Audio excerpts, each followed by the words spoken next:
हाँ जी बेटा, नमस्कार। बेटा, अभी तक जो हमने टॉपिक कवर करे हैं उसमें है issue of shares at par and premium, balance sheet का फॉर्मेट और cases of call in arrear. इसकी हमने लास्ट लेक्चर में जर्नल एंट्रीज को करा था और साथ में हमने इसके प्रैक्टिकल सम भी निकाले थे। आज का जो टॉपिक है बेटा वो है कॉल इन एडवांस का टॉपिक। एक सम हम कॉल इन एडवांस का करेंगे, उसके बाद एक हम कंबाइंड सम करेंगे जिसमें दोनों चीज़ें होंगी, कॉल इन एरियर भी होगा और कॉल इन एडवांस भी होगा। आइए देखते हैं बेटा।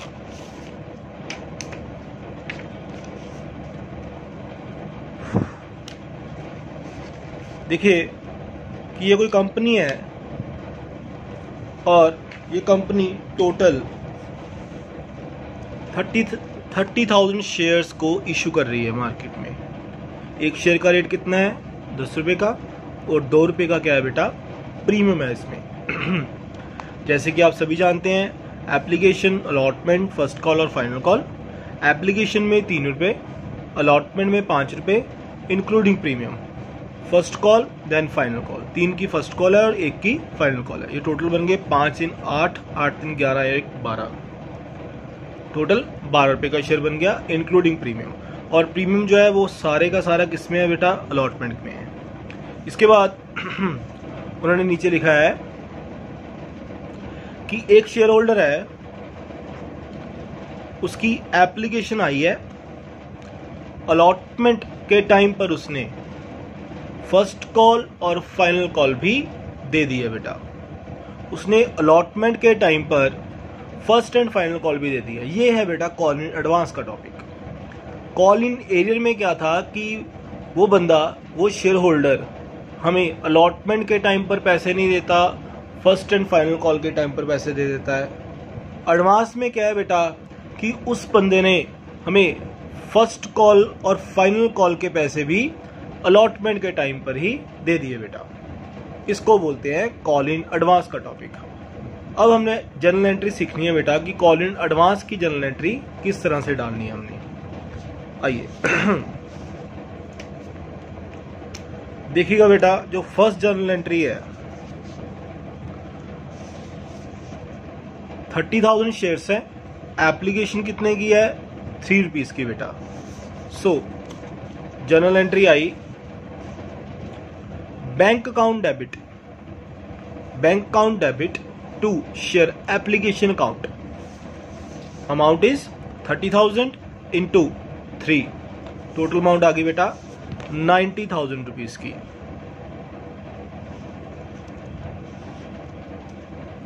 बात समझ में आती है बेटा? इसके बाद being share application money received.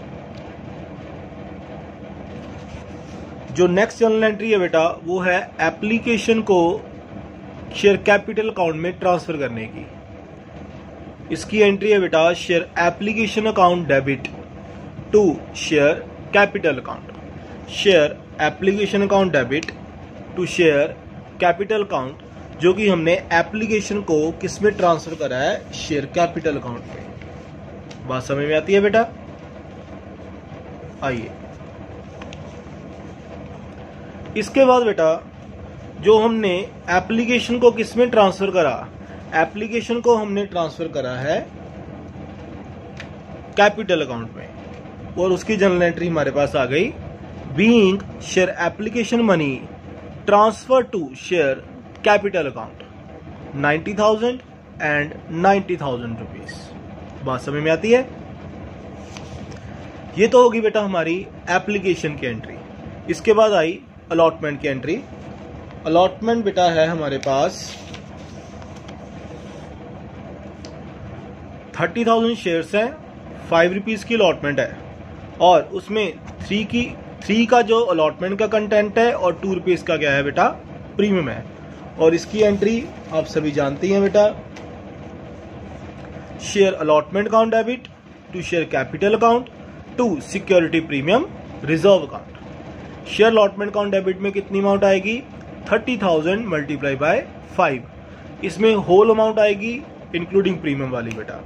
So share allotment account debit to share capital to security premium reserve 30,000 multiply 5 1,50,000 rupees. And share capital में कितनी अमाउंट ट्रांसफर होगी बेटा? शेयर कैपिटल में जो अमाउंट ट्रांसफर होगी वो है बेटा 90,000 रुपीज और 60,000 रुपीज की। 90,000 रुपीज कौन से हैं? 90,000 है हमारे पास 30,000 मल्टीप्लाई बाय 3, 30,000 मल्टीप्लाई बाय 3। ये देखिए 30,000 मल्टीप्लाई बाय 3, जो अलॉटमेंट का कंटेंट है वो शेयर कैपिटल में जाएगा और जो प्रीमियम की अमाउंट है वो किस में जाएगी बेटा? सिक्योरिटी प्रीमियम रिजर्व अकाउंट में। हाँ जी, बात सभी में आती है बेटा। इसके बाद हमने अभी तक अलॉटमेंट वाली एंट्री कर ली जिसमें हमने एंट्री को ड्यू करा है अलॉटमेंट को। So being share allotment become due, 1,50,000 से अलॉटमेंट की अमाउंट जो है वो ड्यू हो गई बेटा। इसके बाद जो अभी यहां तक जो एंट्री करी है वो तो हमने पिछले सम में भी करी थी कि जिसमें एप्लीकेशन अलॉटमेंट की एंट्री ड्यू तक कर ली है। इसके बाद अभी जो हमने अमाउंट रिसीव करनी है उसकी एंट्री जो है वो हम डालेंगे और उसमें कॉल इन एडवांस को क्या करेंगे? एडजस्ट करेंगे बेटा। आइए देखते हैं। ये देखिए क्वेश्चन में है कि उस बंदे के पास 1000 शेयर हैं, एक शेयर होल्डर के पास कितने शेयर हैं? 1000 शेयर हैं। उसने अलॉटमेंट के टाइम पर ये अलॉटमेंट मनी की है और अलॉटमेंट के टाइम पर उसने फर्स्ट कॉल के पैसे भी दे दिए हैं और फाइनल कॉल के पैसे भी दे दिए। इसका मतलब क्या हुआ कि कंपनी ने एडवांस पैसे रिसीव करे हैं जिस वो वाला शेयर होल्डर जिसके पास 1000 शेयर्स हैं। बात समझ में आई? सो इसकी जनरल एंट्री क्या होगी? तो कितने पैसे उसको एडवांस में मिले हैं ये पहले कैलकुलेट कर लेते हैं। देखिएगा 1000 शेयर्स हैं, फर्स्ट कॉल का क्या रेट है? 3 रुपीज, फाइनल कॉल का क्या रेट है? 1 रुपी। और फर्स्ट एंड फाइनल कॉल उसने अलॉटमेंट के टाइम पर पे करी है। सो इसका मतलब फर्स्ट कॉल के 3 रुपए, फाइनल कॉल का 1 रुपया, ये टोटल बन गए 4 रुपए उसको अलॉटमेंट के टाइम पर एक्स्ट्रा रिसीव हुए in the form of call in advance. So जब हमें एडवांस में पैसे रिसीव होते हैं बेटा तो वो हमारी क्या बन जाती है? कंपनी की क्या बनती है? लायबिलिटी बनती है। और कब तक लायबिलिटी बनती है? जब तक वो कॉल एक्चुअल में ड्यू नहीं होती। जैसे कि जो फर्स्ट कॉल के पैसे यहां पर रिसीव हुए वो यहां तक 4 महीने पहले वो लायबिलिटी बनी है, ओके। और जब एक्चुअल में फर्स्ट कॉल ड्यू हुई तो वो लायबिलिटी यहां पर खत्म हो गई बेटा। सो यहां पर हम लायबिलिटी को क्रिएट करेंगे और यहां पर हम लायबिलिटी को कैंसिल करेंगे बेटा। और लायबिलिटी का आप सभी जानते हैं कि क्रेडिट बैलेंस होता है। तो जो call in advance account open होगा उसको हम जब लायबिलिटी क्रिएट हो रही है तो क्रेडिट करेंगे, जब वो लायबिलिटी खत्म होगी तो उसको हम डेबिट करके कैंसिल कर देंगे बेटा। और एक लायबिलिटी खत्म होगी फर्स्ट कॉल के टाइम पर और एक लायबिलिटी खत्म होगी फाइनल कॉल के टाइम पर। फर्स्ट कॉल में कितनी लायबिलिटी खत्म होगी? 1000 इंटू 3। यहां पर दोनों लायबिलिटी इकट्ठी अराइज होंगी, अमाउंट आएगी, एक आएगी बेटा 3000 की, एक आएगी बेटा 1000 की। 1000 इंटू 3 ये लायबिलिटी यहां पर अराइज होगी। क्यों? क्योंकि ये वाले पैसे जो फर्स्ट कॉल के पैसे थे हमें अलॉटमेंट के टाइम पर मिले हैं, मतलब 4 महीने पहले पैसे मिल गए उसके। और एक लायबिलिटी जो अराइज हुई है 1000 की वो फाइनल कॉल के टाइम पर एक्चुअल में वो रिसीव होने थे और वो रिसीव कब हुए हैं? अलॉटमेंट के टाइम पर।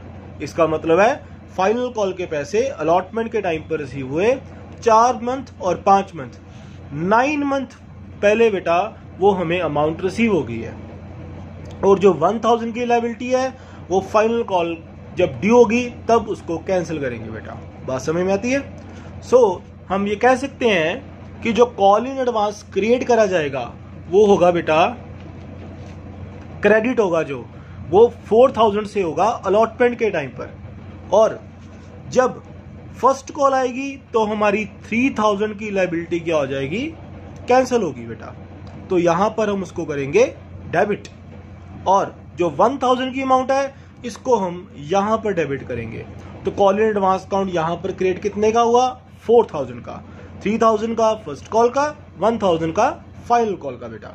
और 3000 की लायबिलिटी कब ओवर हुई, फर्स्ट कॉल ड्यू पर, और 1000 की लायबिलिटी कब ओवर हुई बेटा, फाइनल कॉल के टाइम पर बेटा। बात समझ में आती है?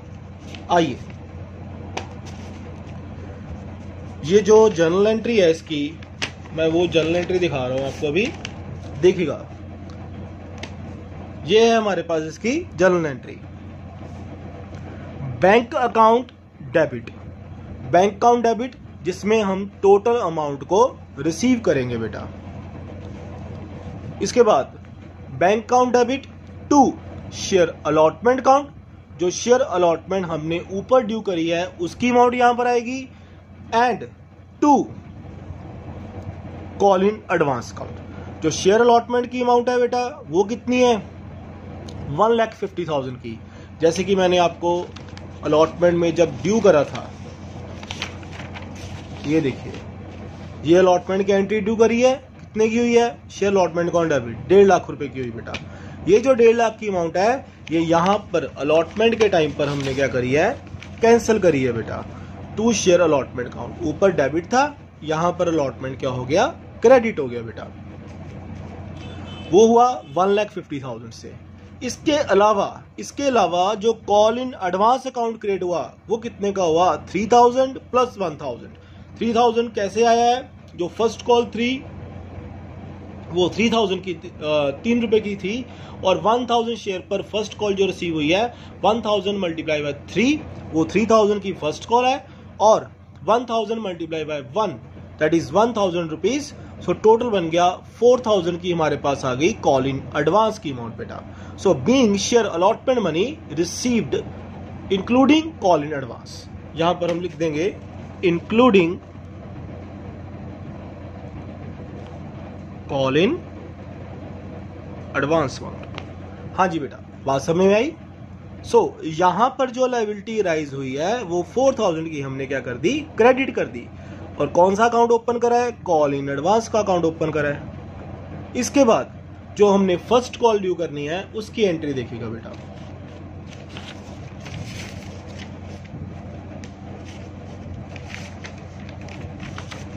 जो फर्स्ट कॉल की एंट्री है बेटा, वो टोटल कितने शेयर हैं, टोटल शेयर है हमारे पास 30,000 मल्टीप्लाई बाय 3। फर्स्ट कॉल कितने की है, 3 की। टोटल नंबर ऑफ शेयर है 30,000। सो 30,000 मल्टीप्लाई 3 कितना आ गया बेटा, 90,000 रुपीज। सो 90,000 से हमारी फर्स्ट कॉल जो है वो एक्चुअल में ड्यू होगी बेटा।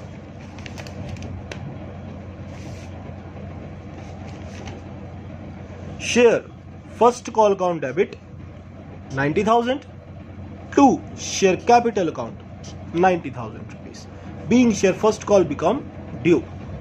इसके बाद जो अभी एंट्री आएगी बेटा वो बड़ी इंपॉर्टेंट एंट्री है कॉल इन एडवांस की। और ये अच्छे से समझना, जो हमने कॉल इन एडवांस को अलॉटमेंट के टाइम पर क्रेडिट करा था, क्योंकि वो हमारी लायबिलिटी बन गई थी, हमें वो एडवांस में पैसे मिले थे, फर्स्ट कॉल के पैसे 4 मंथ पहले मिले हैं हमें। सो उसकी जर्नल एंट्री आई bank account debit call in advance account debit. Sir हमने इसको डेबिट क्यों करा बेटा, अभी तो मैंने आपको बताया है कि जो कॉल इन एडवांस हमने यहां पर क्रेडिट करा है, कहां पर, अलॉटमेंट के टाइम पर हमने क्रेडिट करा है। कितनी अमाउंट से क्रेडिट करा है, 4,000 की अमाउंट से क्रेडिट करा है। और इसमें से 4,000 में से 3,000 की जो अमाउंट है वो फर्स्ट कॉल की है। और अभी जो फर्स्ट कॉल क्या हो रही है, ड्यू हो रही है। अगर फर्स्ट कॉल ड्यू हो रही है तो हमें क्या करना पड़ेगा, जो लायबिलिटी है उसको कैंसिल करना पड़ेगा। तो कैंसिल करने के लिए क्या करेंगे, उसको डेबिट कर देंगे। सो अमाउंट आएगी हमारे पास bank account debit call in advance account debit to share first call account. Total first call कितने की थी, टोटल फर्स्ट कॉल थी हमारे पास 90,000 रुपीज की, जो हमने ड्यू के टाइम पर लिखी हुई है, ये देखिए। और जो हमने रिसीव करनी है बेटा अमाउंट, रिसीव के टाइम पर कितनी अमाउंट आएगी बेटा, bank account debit call in advance account debit to share first call account. First call तो 90,000 से ही क्रेडिट होगी, क्योंकि ऊपर डेबिट भी 90,000 से हुई है और क्रेडिट भी 90,000 से होगी। लेकिन इस 90,000 में से 3,000 जो है वो हमें अलॉटमेंट के टाइम पर आ चुके हैं। इसका मतलब जो बैलेंस कितने बचे हैं वो है 87,000 रुपीज, जो हम अब रिसीव करेंगे। बात समझ में आती है? सो सिंपल ये कह सकते हैं कि जो 30,000 शेयर के ऊपर पैसे थे उसमें से हमें 1,000 शेयर के ऊपर पैसे ऑलरेडी अलॉटमेंट के टाइम पर मिल चुके हैं। तो अभी जो पैसे रिसीव होंगे वो 29,000 रुपीज पर होंगे receive. So 29,000 into 3 that is 87,000 rupees. बात समझ में आती है बेटा? इसी तरह से हमने फाइनल कॉल ड्यू करनी है, और फाइनल कॉल का रेट है बेटा 1 रुपए। फाइनल कॉल कितने की है हमारे पास? 1 रुपए की है। सो सिंपल सी जर्नल एंट्री है। आपको अभी तक जर्नल एंट्री तो रट गई होंगी मेरे हिसाब से। Share final call account debit to share capital account. Share final call account debit to share capital account. बेटा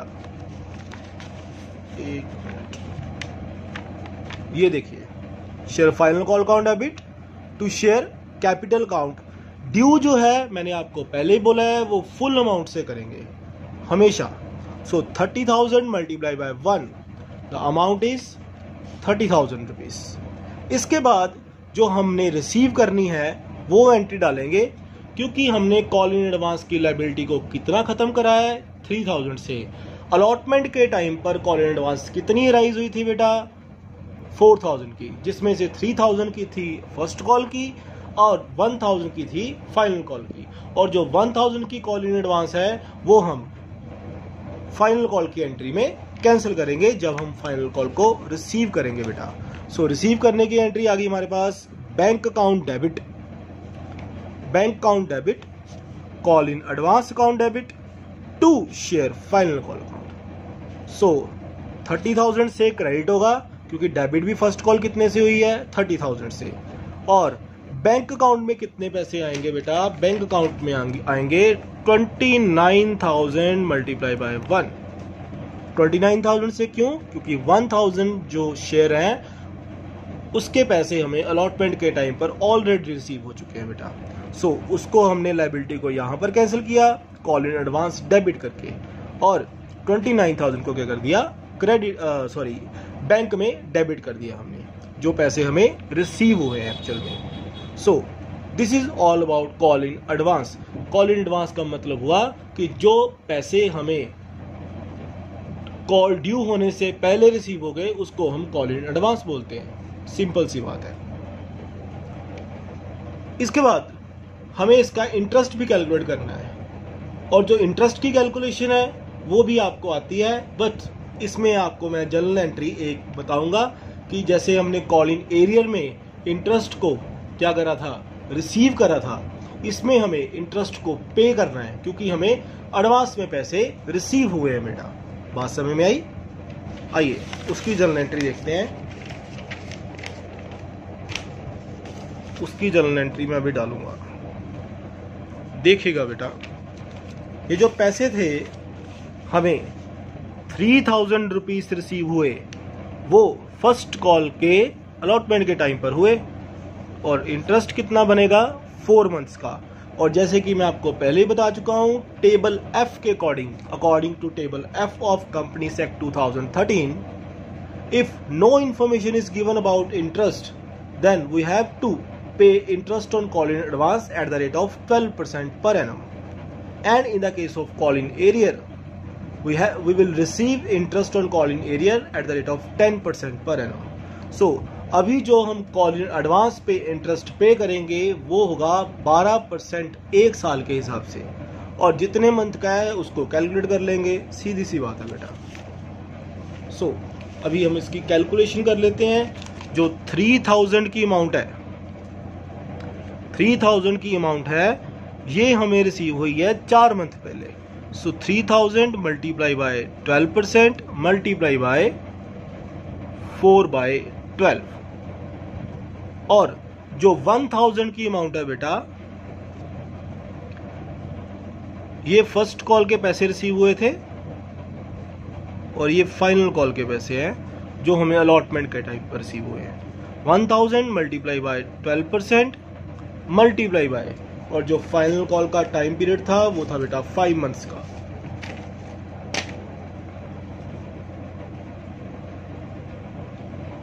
फाइव मंथ्स का फर्स्ट कॉल के बाद था, अलॉटमेंट के बाद फर्स्ट कॉल तक टाइम पीरियड था 4 मंथ्स का। तो टोटल हमारे पास टाइम पीरियड बन गया इसका 4 मंथ प्लस 5 मंथ्स, टोटल बन गए 9 मंथ्स का टाइम पीरियड। और जो फर्स्ट कॉल के पैसे, फाइनल कॉल के पैसे हैं वो हमें अलॉटमेंट के टाइम पर रिसीव हुए हैं। इसका मतलब 9 महीने पहले पैसे रिसीव हुए हैं हमें। सो इन दोनों का इंटरेस्ट कैलकुलेट कर लो और उसकी हम जर्नल एंट्री डाल देंगे बेटा।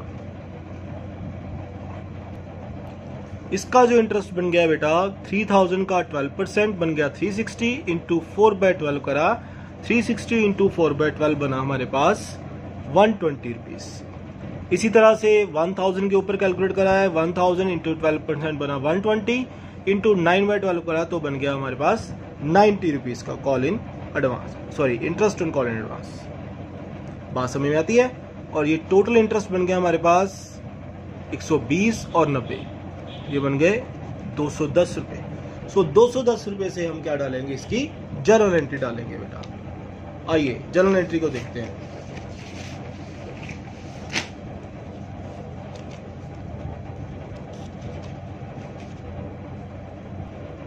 सो इसकी जो जर्नल एंट्री आएगी बेटा वो है इंटरेस्ट ऑन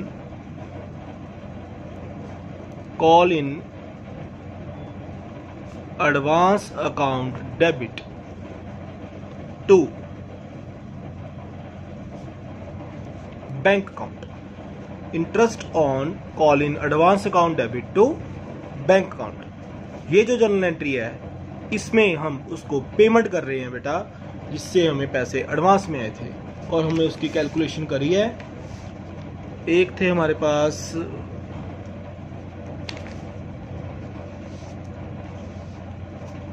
120 रुपीज और दूसरे थे हमारे पास 90 रुपीज। ये थे हमें मिले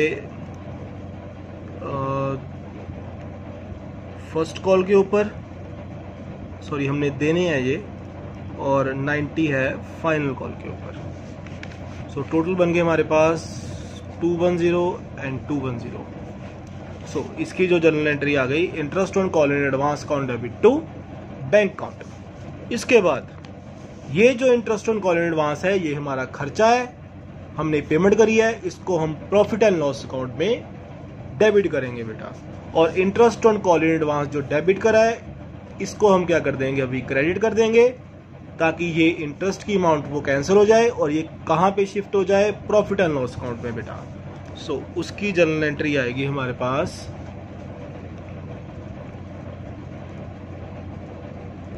surplus in statement of profit and loss account debit to interest on call in